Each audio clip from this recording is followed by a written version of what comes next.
blitt kastet ut hjemmefra. Ja, jeg og mine 16.254 søsken er nå spredt for alle vinder. Og jeg er helt alene i verden. Ja, derfor så trenger jeg noen nye søsken.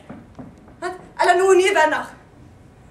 Og hvis jeg lager noen kopier av meg selv, så får jeg masse venner.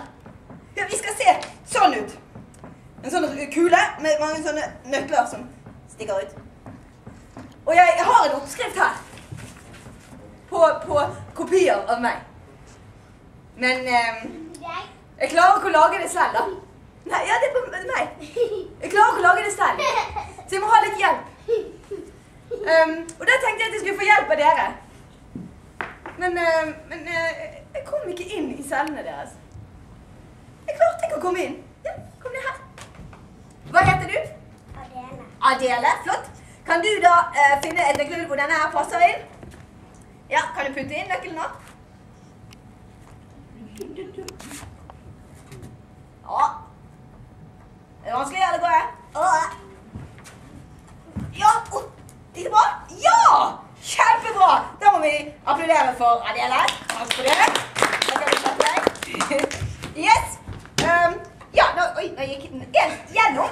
Det er vanligvis med en nøkkel, så stikker vi ikke nøkkelen gjennom døren, men vi stikker den akkurat sånn at den liksom passet.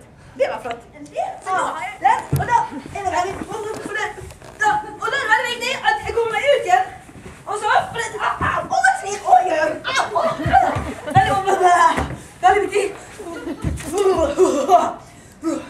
Det er veldig viktig å komme ut fort, for inni den så er det noen sånne stoffer som kan løse meg opp til bitte små biter. Så blir det bare ingenting. Så de som har lyst til å hjelpe meg med det, og gjøre Alexander syk og dårlig, ja, på litt sånn her. Ja, du skjønner. De kan jo fortelle meg hva den første bokstaven i sekvensen i denne raden av bokstaver er. Hvem vet det? Vet Adele det? Vet du det ikke? Det er en U, ja. Kan du finne en U oppi her blant bokstavene? Og så må du ikke spise den, for da blir det bare tull. Nei, det var en. Ja, den ligner litt på en U, men det er ikke en U, det der.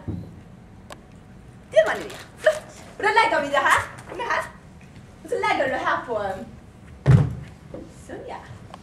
Yes. Flott, takk. Da setter jeg i gang maskinen. Først da. Pumpe. Og så... Og så... Ok. Nå skal jeg se om vasen er klar.